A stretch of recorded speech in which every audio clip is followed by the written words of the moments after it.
J'espère que vous riez en voyant mes vidéos. Je viens de regarder la 23. Ça devait être l'émotion, j'ai envie de tout vous dire en même temps. Ça sonne juste en tout cas. Ma voix, ça me fait penser à Jeanne Moreau, ou une actrice. Je me trouve drôle. J'espère que vous riez aussi. Je ne le fais pas exprès, c'est mon naturel. J'ai toujours été comme ça. Je faisais beaucoup rire mes élèves, c'est pour ça qu'ils m'ont appelé Casimir. Puis mes filles aussi, elles m'adoraient. Je leur faisais des blagues. Maintenant qu'elles ont grandi, elles font la même chose avec moi. Un jour, je passe à côté du CHU, puis ils avaient tout rénové, les urgences, avec un beau premier étage en arc de cercle magnifique, puis des baies immenses qui donnent sur la Loire. Carrément, ça dépasse carrément comme une avancée au-dessus de la Loire, un étage. Puis je dis à Karine, c'est beau, c'est bien d'être fini, qu'est-ce que c'est? Elle me dit, maman, t'es pas au courant? Moi, j'ai dit non. C'est là où ils mettent tous les gens en phase terminale pour qu'ils voient un beau paysage avant de mourir. Je dis, c'est vrai.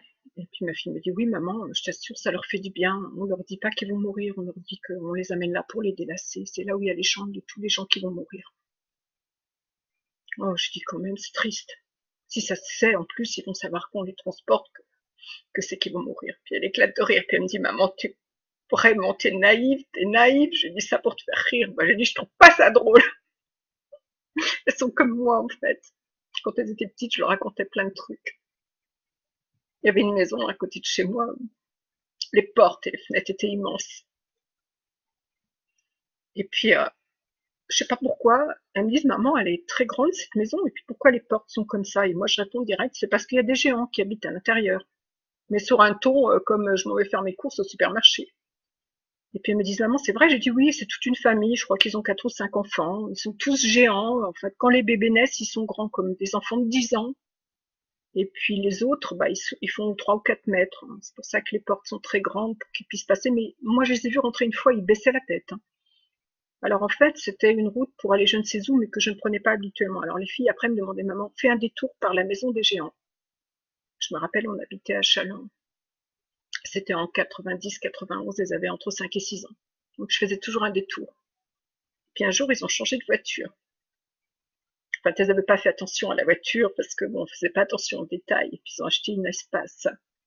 J'ai dit, vous voyez, hein, sans espace, ils ne peuvent pas monter en voiture parce qu'ils ne rentrent pas la tête. Les filles m'ont dit, oh là là, c'est pratique quand même les espaces pour les géants.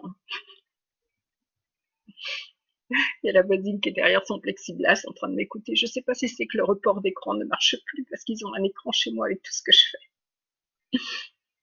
Vous verriez comment ils battent leurs gamins. Alors un jour, quand j'ai su qu'ils avaient tous des bracelets électroniques, les voisins, les psys, tout ça, parce qu'avant j'avais quand même peur d'être internée. Vous savez, ça fait peur, c'est horrible. Je vous raconterai. Vous allez, vous allez vraiment pas me croire peut-être tellement on se croirait en Russie à une époque où on faisait taire les dissidents en les internant. C'est pareil. Et ne croyez pas qu'il y avait que moi. Hein. Je peux dire que, sans vous mentir, les 2 tiers du service, c'était des gens qu'on a rendus malades, qui n'étaient pas malades. J'ai causé avec certains, ils m'ont dit pourquoi. Il y avait une maman, son mari était policier. D'après ce qu'elle m'a dit à demi-mot, parce que les gens ne parlent pas une fois qu'ils sont enfermés là-bas. Elle était belle, belle. Une vraie lionne, les cheveux, tout. Elle était superbe, une superbe femme, elle avait du chien. Elle gérait la princesse Tam Tam à Nantes, place Royale. Mais depuis que j'y passe pour lui dire bonjour, elle n'y est plus.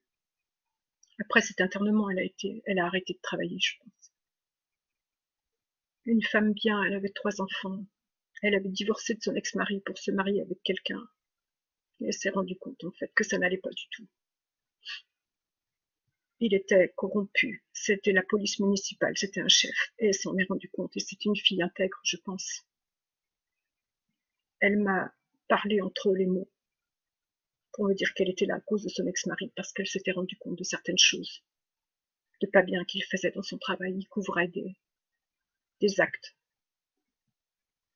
J'ai compris, puisque c'est Martineau qui l'a soigné aussi, que ça devait être quelque chose de grave, comme moi. Elle me faisait pitié, ça m'a fait penser à mon premier internement, en fait, en 2000. Elle dormait 16 heures par jour et elle avait peur de tout, comme moi. Puis elle avait surtout peur de ne pas récupérer ses enfants. Et j'ai vu son mec qui est venu la voir.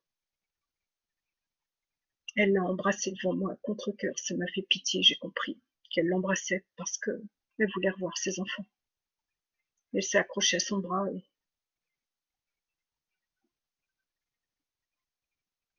alors quand je vois les gens qui me parlent mal sur les pages de soutien à Tristan, je sais que Tristan lit, elle regarde même mes vidéos, en essayant de reproduire ce que j'ai vécu depuis tout enfant, des injustices en fait. Je m'en moque, vous savez, j'ai tellement souffert. Ces gens-là, ils supporteraient pas un centième de ce que j'ai souffert. Un centième. Vous voyez les gens qui se jettent sur vous, qui vous attachent et qui vous piquent sans que vous ayez rien fait de mal. C'est comme vous postez quelque chose d'intéressant sur Nafissatou, un article vraiment intéressant qui la défend. Ça s'appelle Nafissatou est moche, mais en fait c'est une espèce de parodie qui défend très bien la thèse comme quoi ce n'est pas un complot. Si ça avait été un complot, on aurait pris certainement une top modèle. Très intéressant. C'est Ariane Walter sur Agoravox qui l'a écrit. Pour le retrouver, c'était depuis hier, je pense, ou ce matin. Il y a eu beaucoup de lecteurs. Je poste ça et on l'a supprimé 4 fois. Et la 5e fois, j'ai demandé pourquoi ils l'ont supprimé quand même. Et quand je postais des choses hors sujet exprès, mais complètement hors sujet, en parlant de sexe par exemple, j'ai fait exprès. Il laissait les posts. J'ai mis des copies sur mon mur. Elle me regarde. Elle croit que je la vois pas. Ces gens-là, ou alors c'est lui. Ils ont peur. Ils passaient par-dessus mon balcon pour rentrer chez moi. Et après, il ouvrait les portes aux gens qui venaient pour me violer. Et Charles voyait les vidéos. Il préférait vérifier. Vous savez ce qu'ils ont fait des fois? Horrible. Quand Martineau a su qu'il était perdu la dernière fois qu'il est venu ici, début décembre, il sentait qu'il était perdu. Vous savez ce qu'il a fait? C'est Charles qui me l'a dit. On voit sur une vidéo. Il m'a tordu un bras. Depuis, je ne peux plus mettre mon soutien-gorge. Je suis obligée de l'attacher avant puis de l'enfiler par les jambes. C'est le bras gauche. Je peux pas faire. Là, ça va mieux. J'arrive à le lever, mais avant, je pouvais même pas faire mon shampoing avec. Et puis, je peux pas le tourner derrière, absolument pas. Il m'a dit que j'ai plusieurs ligaments qui sont déchirés. On verra ça quand ça sera fini. Il m'a dit, t'as tordu le bras et une chance, il a pas calculé, parce que s'il avait fait le bras droit, tu serais vraiment handicapé pour faire beaucoup de choses.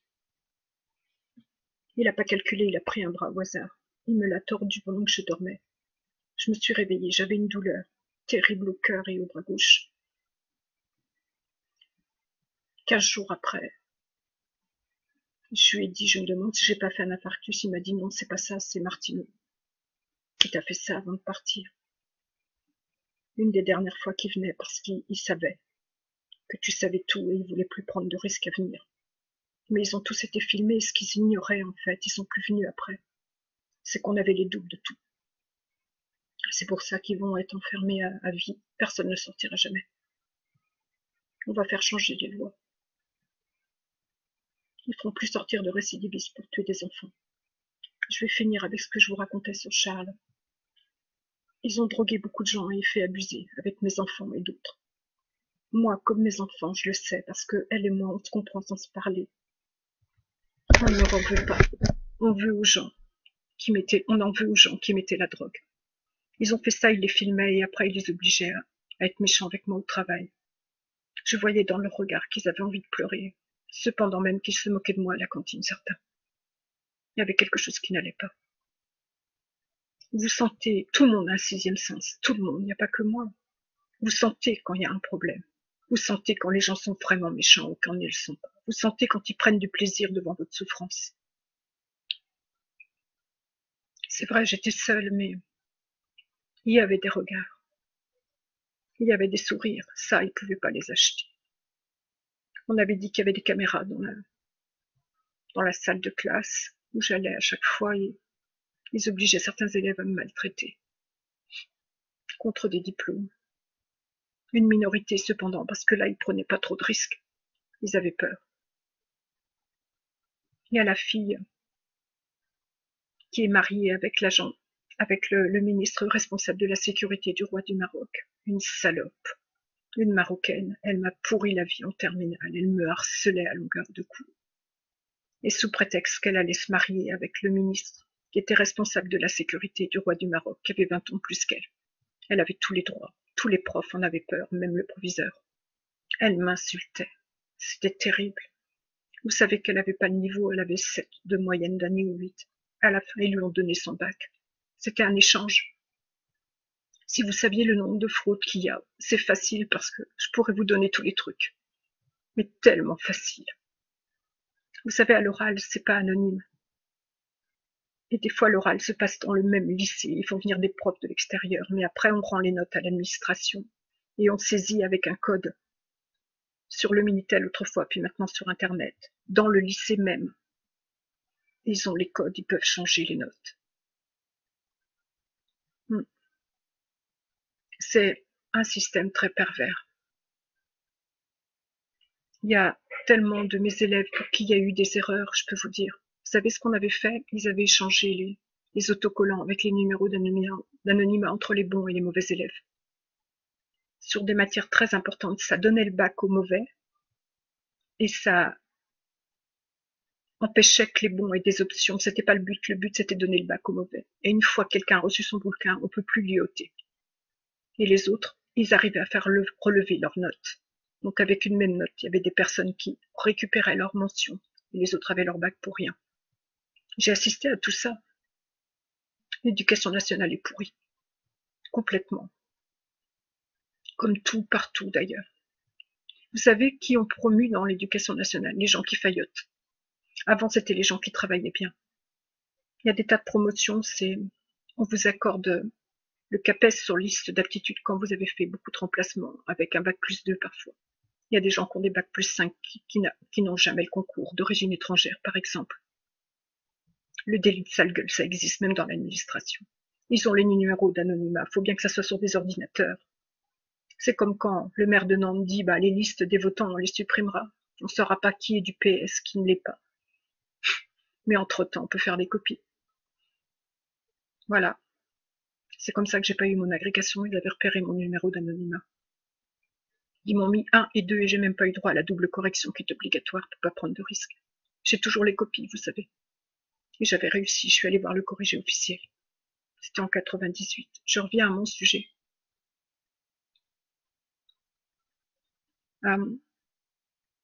Je vous reparlerai de Charles après parce que c'est beau et j'ai envie de terminer sur une bonne note. En 2008, Charles me racontait tellement de choses que j'ai commencé à m'enivrer. Et c'était un jour où il me racontait comment Mladenka l'aimait en fait passionnément, était jalouse de moi. Il me racontait comment on l'a obligée à avoir des rapports réguliers avec elle. Plusieurs fois dans la semaine, il devait venir chez elle pour la sauter. Parce qu'ils se sont dit que si un jour je savais ça, je voudrais jamais de lui.